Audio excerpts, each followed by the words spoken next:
Servus, Glück auf und herzlich willkommen zur weiteren FC Bayern Spielanalyse. Diesmal zum 6. Bundesligaspieltag bei Eintracht Frankfurt 3:3.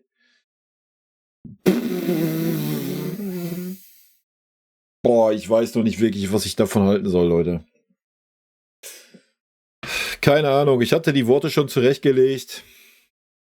Wenn das Ding 3:2 gewonnen hätte, hätte ich gesagt, ja, supi, wenn du die Dinger gewinnst, kannst du die Spielweise verargumentieren. Wie gesagt, ich schaue mir lieber so ein interessantes Spiel an.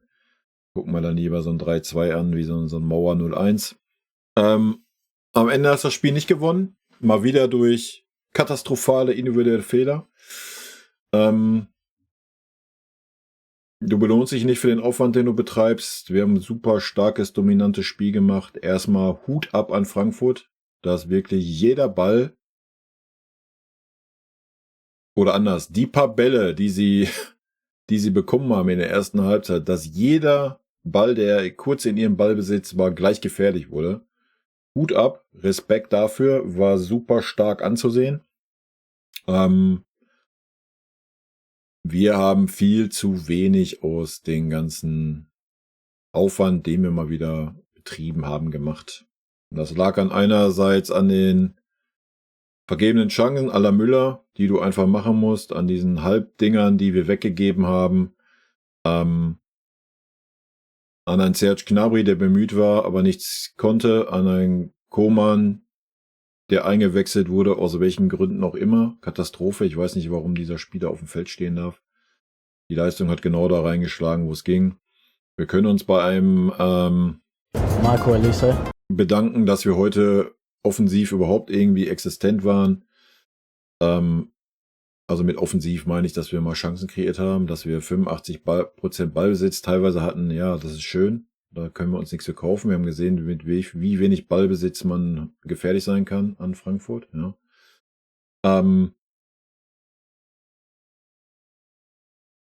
Dann dachte ich eigentlich schon so, ja, 90. alles gut. Wir haben endlich mal abgewichst gespielt. Dachte ich mir, ja, alles gut. Ne? Fährst du jetzt abgewichst nach Hause da die letzten 3 Minuten.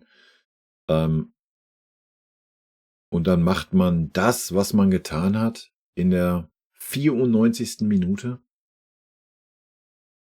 I don't know why. Also das ist Lehrgeld zahlen. Samt Trainer, samt Mannschaft, da würde ich alle ins Boot nehmen, das ist Lehrgeld zahlen.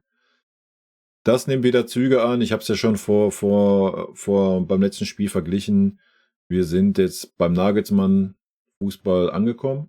Und das ist 1:1 dasselbe. Da haben wir auch dann durch die individuellen Fehler hinten die Ergebnisse aus der Hand gegeben. Genau da in die Richtung geht das gerade.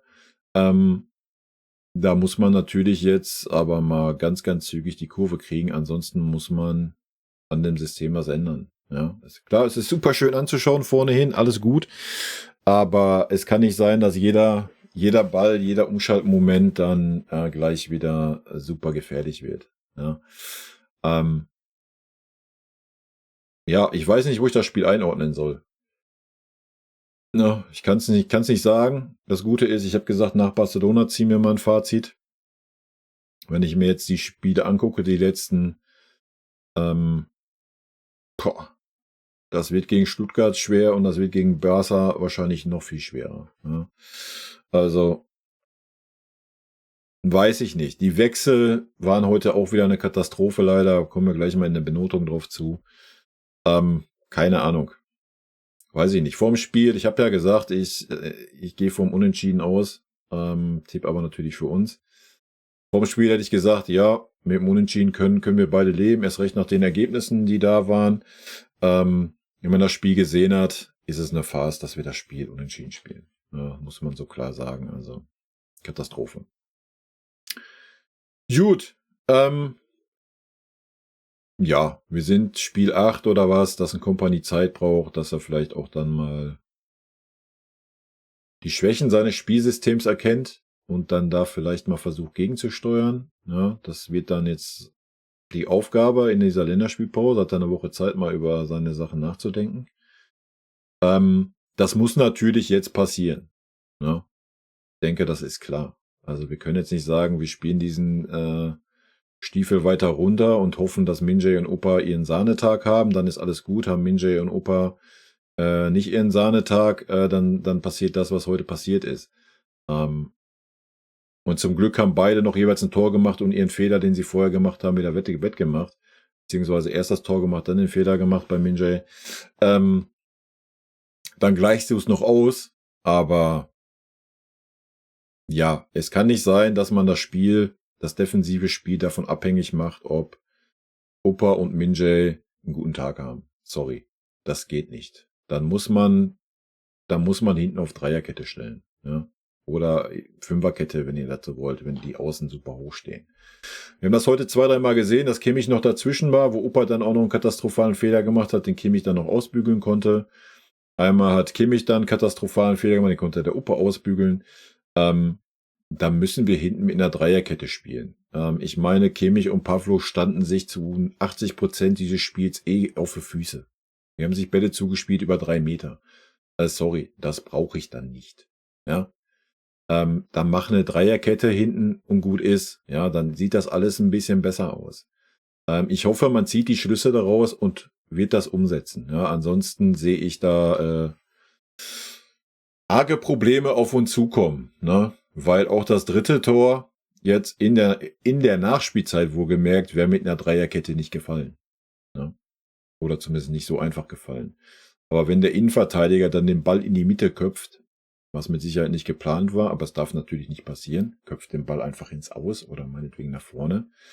Und dann weiß ich nicht, als was ein Conny Leimer eingewechselt wurde oder aufgestellt wurde in der Nachspielzeit. Ein Conny Leimer, wenn auf dem Feld ein Kimmich ist und ein Palinja, ist ein Conny Leimer, der auf dieser Position den Zweikampf führt und noch hinten dran ist. Ja, in der Nachspielzeit, in der 94. Minute, anstatt dass da ein verfickter Sechser steht in diesem Raum und tief steht.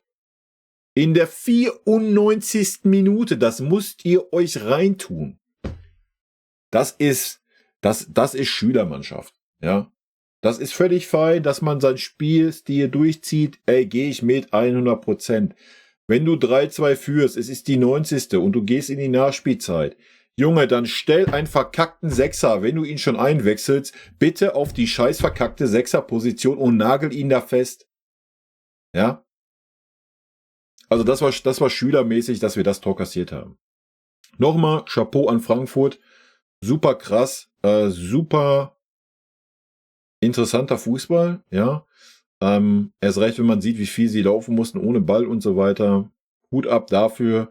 Aber ja, das sind wir selber schuld. Das sind wir selber schuld heute, ja. Und wenn man schon an seiner Spielweise festhält, ja, dann zieh's doch durch, ja. Wir haben das 3-2 gemacht und haben es dann sein gelassen.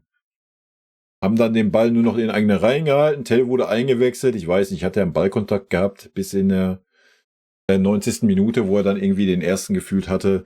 Der hing ja noch mehr in der Luft wie Harry Kane, weil er sich natürlich nicht so viel fallen lässt wie ein Harry Kane. Wir haben halt gar nicht mehr nach vorne gespielt. Wir haben den Ball in den eigenen Reihen versucht zu halten. Wir haben ein bisschen, ja, den Schuh rausgenommen. Alles gut, ja. Wenn du das machen willst, mach das. Aber dann lass es doch nicht in der Nachspielzeit sein. Wenn du 3-2 führst, dann rennen auf einmal alle nach vorne oder was, um was zu tun. Also Katastrophe, ja. Dann zieh dein Spielstil durch und mach das 4. Tor, dann kannst du ja gerne in der Nachspielzeit noch einen kriegen, dann ist ja alles gut. Ja, das war heute nichts Ganzes, nichts Halbes, was ich gesehen habe. Ja, also. Aber gut. Werfen wir mal einen Blick in die Statistiken und dann gehen wir mal ein bisschen detaillierter in die einzelnen Spieler rein. Gut, Ballbesitz, ja, 26,74, Abseits 3,5, Foul 10,6, Zweikampfquote 50,6 zu 49,4, Schüsse aufs Tor 4,13, Schüsse insgesamt 6,24, Ecken 0,11, angekommene Pässe 234 zu 777, Flanken 1,23.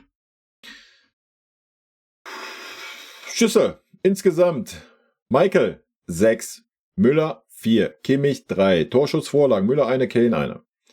Gewonnene Zweikämpfe, Michael 10, Davis 8, Müller 5. Ballkontakte 154 Kimmich, 129 Pavlo, 120 Upa. Hier steht halt noch nicht mal irgendein defensiver Spieler bei irgendeiner Zweikampfquote. Gut, gefoult worden, schenken wir uns. Gut, gehen wir mal rein. Fangen wir mit im Winnie an, wie immer. Wartet, ich muss mir kurz die Auswechslungen, die Zeiten angucken, aber ganz ehrlich, für mich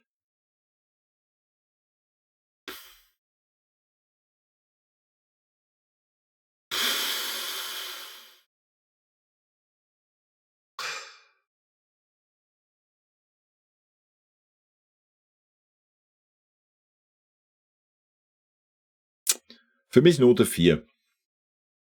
Es ist noch ein kleiner Anfangsbonus da. Ja. Was mir gut gefallen hat, dass wir teilweise dann auch mehr versucht haben zu flanken, ja, dass wir ein bisschen variabler vorne waren, wenn die Frankfurter so tief standen. Das war auf jeden Fall schon um einiges besser wie heute. Die Auswechslung, eine absolute Katastrophe. Ja, also wenn ich nur die Auswechslungen benoten müsste, wäre es Note 6. Ja, das muss man mal ganz klar sagen. Dass man dann in der Nachspielzeit so ein Tor kriegt, weiß ich nicht. Ist auch nichts, was man irgendwie sagen kann, ja, ist gut für den Trainer. Also entweder hat die Mannschaft nicht auf ihn gehört oder er hat falsche Anweisungen gegeben. Wie gesagt, also in der 94. Minute hat da ein Sechser auf Höhe der Innenverteidiger zu stehen, wenn nicht sogar dahinter, und muss ein Libero geben. Also ja, das ist, weiß ich nicht. Ich weiß auch nicht, warum man in der Nachspielzeit mit so einem Wechsel so viel Unruhe in das Team bringen muss. Ja, weil vorher hat Frankfurt nicht diese großen Chancen gehabt. Ja. Weiß nicht, warum ich da einen Conny Leimer bringe, der gefühlt im letzten Spiel auch keine Zweikämpfe gewonnen hat. Und der steht dann auf dieser Position. Also und so weiter, ja. Von daher für mich Winnie Note 4 nur. Und damit ist er aus meiner Sicht noch sehr, sehr gut bedient. Gut. Fangen wir an. Manuel Neuer. Manuel Neuer für mich Note 4. Auch das halte ich mich echt zurück. Ich würde behaupten, nicht einer von den 3 Bällen war unhaltbar. Na? Also gerade der erste, weiß ich nicht. Ja, aber das ist natürlich sehr wahrscheinlich auch ein bisschen sein Alter geschuldet, dass da einfach ein bisschen die Reaktionszeit nachlässt. Was mir aufgefallen ist, erste Halbzeit gab es nochmal so ein langes Dingen, wo Min-Jae dann wieder im Zweikampf war. Da war der Neuer auf einmal weiter hinten. Wow. Hat er vielleicht gelernt und vielleicht war es doch im letzten Spiel ein Fehler. Aber die 3 Tore, weiß ich nicht. Also wahrscheinlich kann man ihnen nichts vorwerfen. Man kann nicht vom klaren Torwartfehler reden, gar keine Frage. Aber ich glaube, wenn ich mal auf der anderen Seite gesehen habe, dass auf jeden Fall einer von diesen 3 auf jeden Fall haltbar war. Ja. Aber das ist ein ganz extra Thema, denke ich, was man da aufmachen könnte, wenn man mal auf ein Neujahr ein bisschen genauer schaut. Aber gut, das ist, was der FC Bayern sich selber eingebrockt hat. Für mich Neujahr heute Note 4. Gut. Weiter geht's. Rafael Guerrero. Ganz schwierige Nummer irgendwie. Ich habe jetzt nichts super Schlechtes gesehen, aber auch nichts, wo ich jetzt irgendwie sagte, wow, geil, war eine gute Aktion. Also für mich absolutes Mittelmaß, Note 3. Kurz und schmerzlos, habe ich nichts positiv, nichts groß Negatives gesehen, beurteilt. Das Zusammenspiel, finde ich, hat heute teilweise nicht ganz so gut geklappt. Ja. Gerade das Fallenlassen, ich erinnere mich in der ersten Halbzeit an 1-2 Szenen, wo Kimmich auf Rechtsverteidiger Posi war, dann mit dem Ball ins defensive Mittelfeld gelaufen ist und Guerrero sich nicht hat fallen lassen, so dass die Position des rechten Verteidigers gar nicht besetzt war. Da ist dann Michael oft eingesprungen, das war nicht so gut. Ja, das ist also eins, was ich irgendwie negativ sagen könnte, positiv. Ja, war sehr unauffällig, fand ich. Gut, dann kommen wir zu den beiden Sorgenkindern, die es für mich heute super schwer macht zu benoten. Beide haben einen Bock gemacht, der zum Tor geführt hat, meiner Meinung nach. Beide haben ein Tor erzielt. Min-Jae hat dann nochmal einen Bock gemacht. Upa hatte nochmal einen Bock drin, den Kimmich noch ausbügeln konnte. Ja, natürlich stehen die beiden im Fokus, wenn das unsere Spielweise ist. Ja.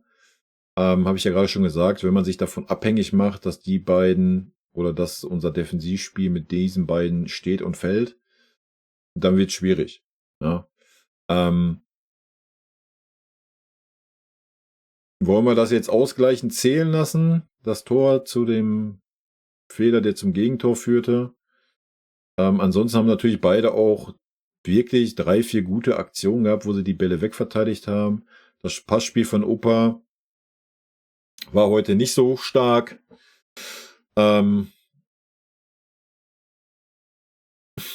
Kim, das Passspiel war gar nicht gegeben nach vorne.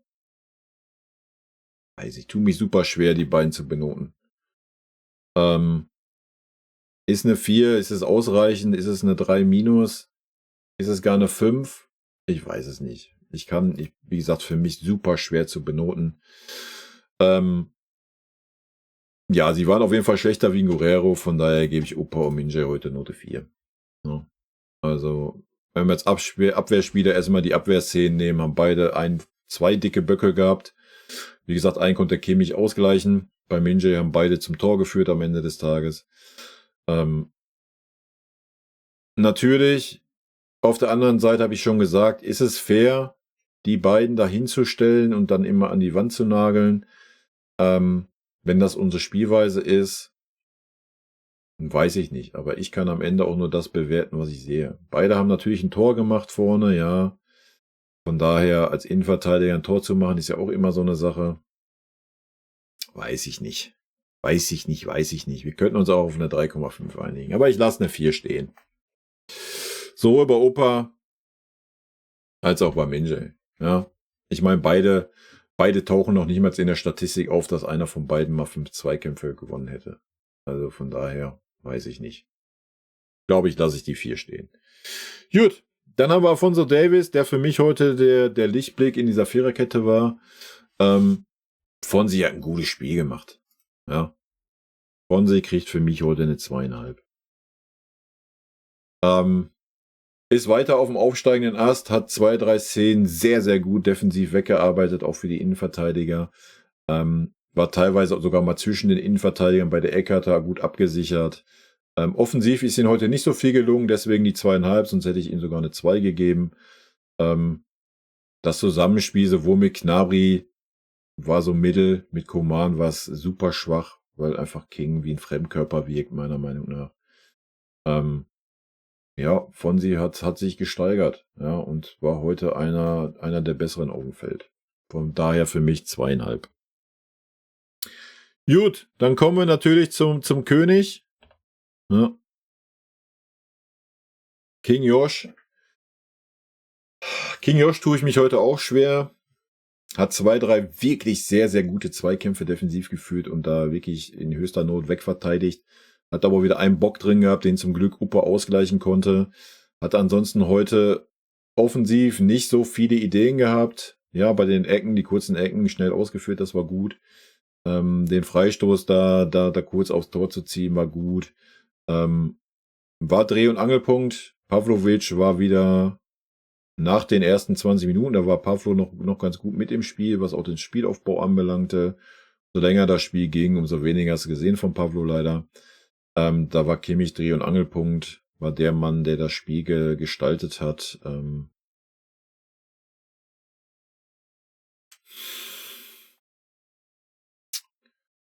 Ja, ich schwanke zwischen 2,5 und 3. Wie gesagt, dieser Bock hat mich an schwere Zeiten erinnert. Ich weiß es nicht. Tu mich heute generell schwer mit der Bewertung. Ich höre mal auf mein Bauchgefühl und mache eine 3. So, den bewerten wir nicht. Das machen wir, sagen wir gleich noch was zu. Muss ich mal eben gucken, der ist nicht da, der ist nicht da, der ist nicht da, der ist nicht da. Okay, kommen wir zu Pavlo. Ja, weiß ich nicht. Wenn Kimmich 3, dann ist Pavlo auf jeden Fall schlechter, also schon mal mindestens eine 3,5. Nee, ich mache Kimmich eine 2,5. Das ist schon ein Noteunterschied für mich gewesen heute. Pavlo, wie gesagt, die ersten 20 Minuten war er gut im Spiel. waren auch sehr weit auseinander, ja, dass mal ein bisschen Raum zwischen beiden waren. Pavlo hat sehr viel mit aufgebaut. Umso länger das Spiel ging, weiß ich nicht, teilweise standen sie nebeneinander, gefühlt 3 Meter entfernt und Pavlo hatte gar keinen Einfluss mehr aufs Spiel, wirkte wieder sehr müde, gerade zweite Halbzeit. Habe ich nicht verstanden, warum man ihn nicht ausgewechselt hat.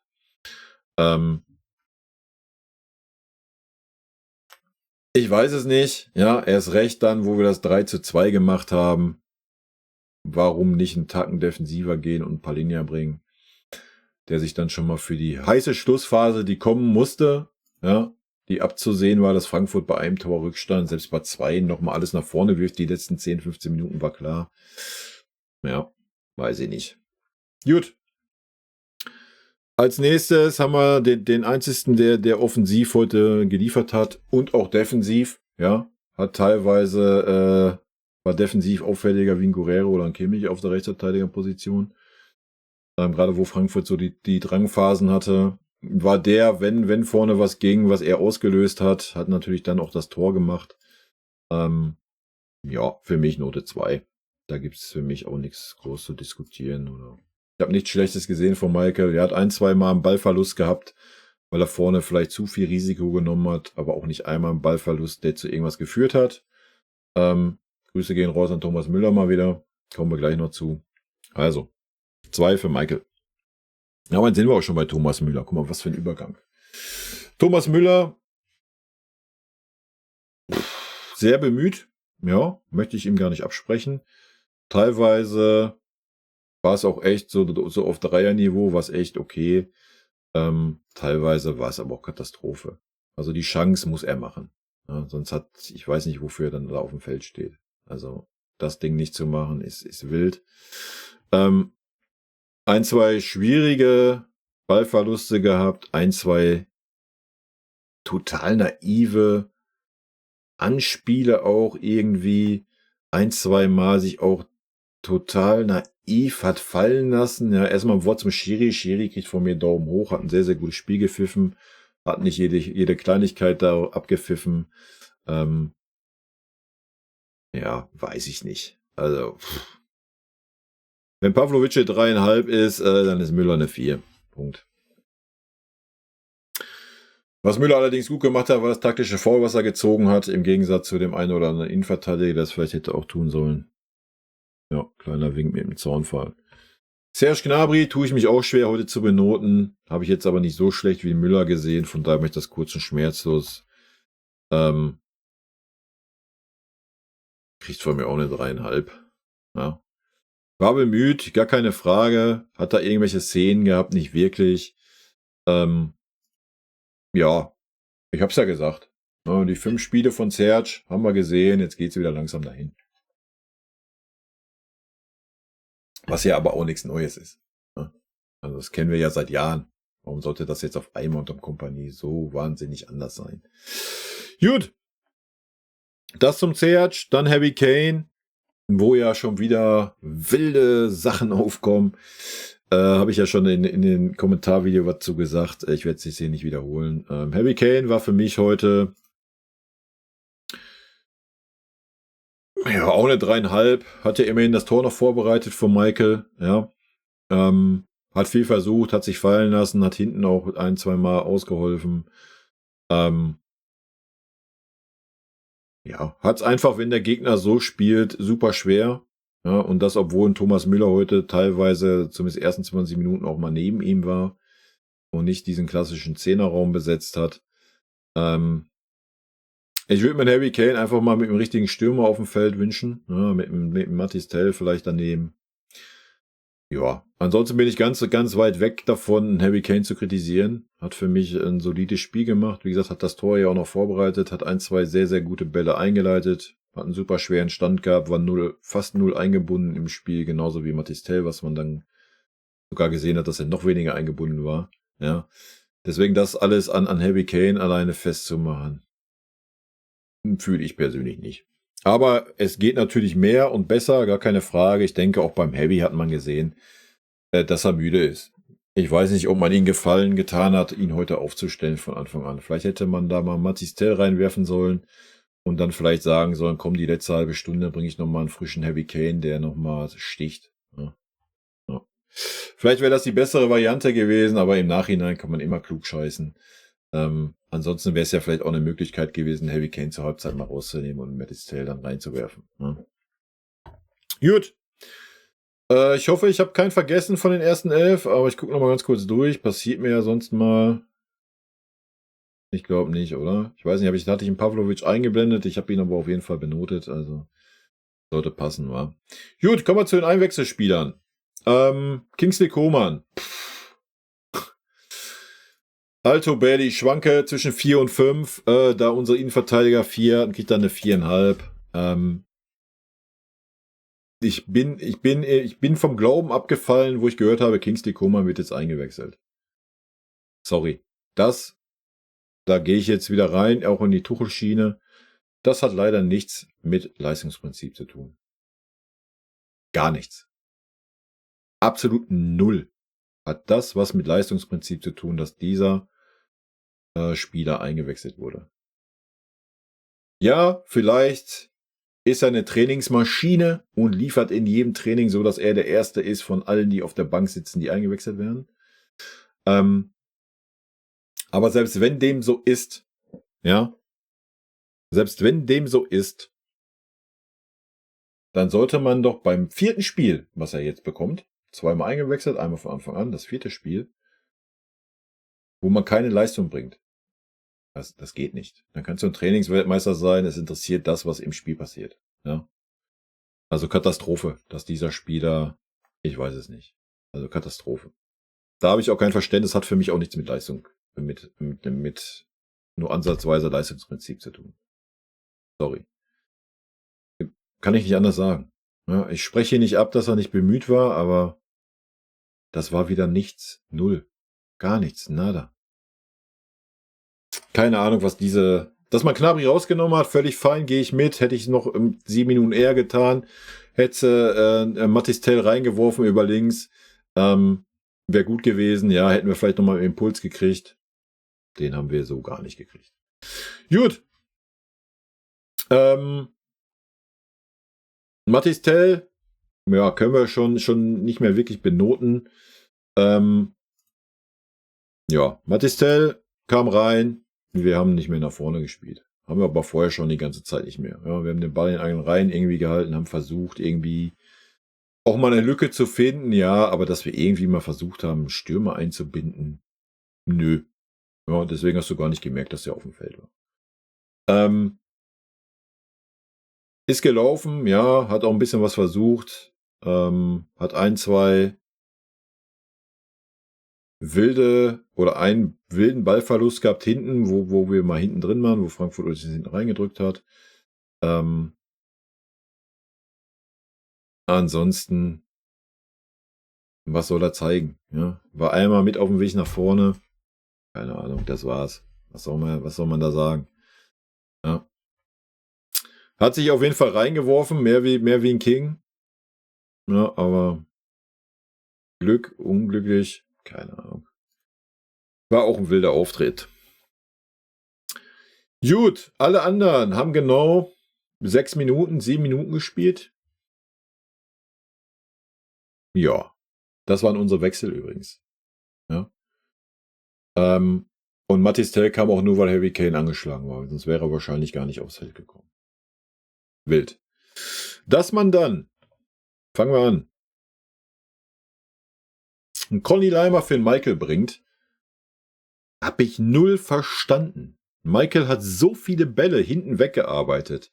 Habe ich gerade schon gesagt, ja, war der defensiv stärkste Rechtsverteidiger von Guerrero, Kimmich und ihn, der diese Posi da eingenommen hat, irgendwie, der auf dem Feld war. Ja, und auch der Ballsicherste da hinten. Hat sich auch nicht aus der Ruhe bringen lassen, wenn es mal brenzlig wurde, wenn die Frankfurter da angerannt kamen und so weiter.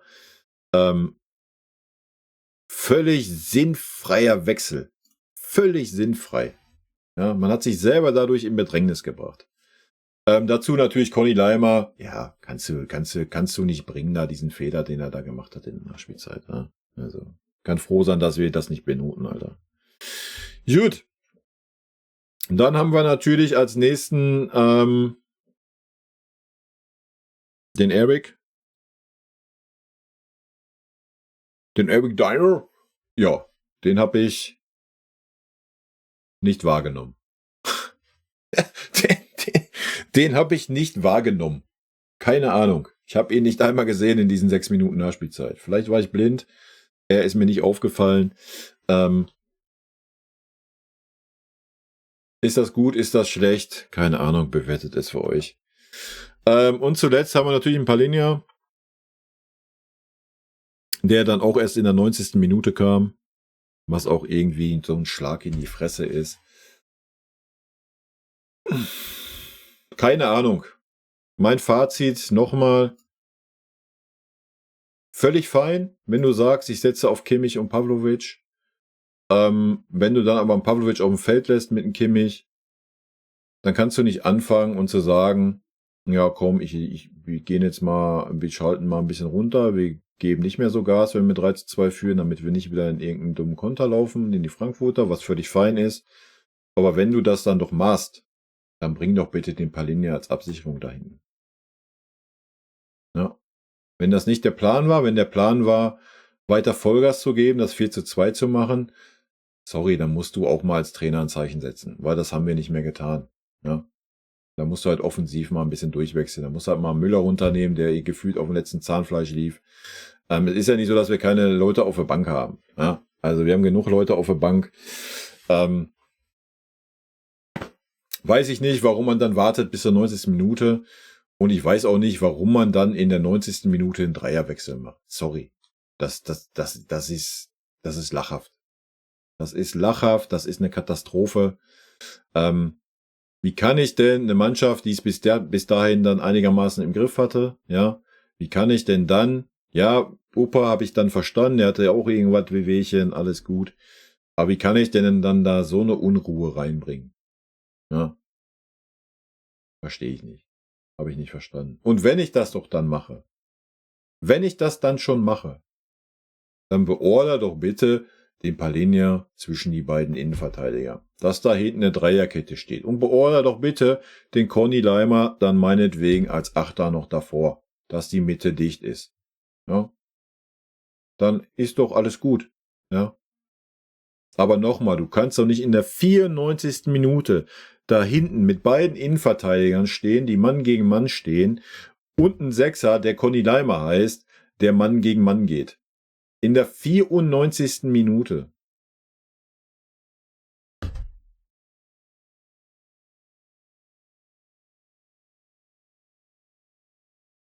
Damit habe ich fertig.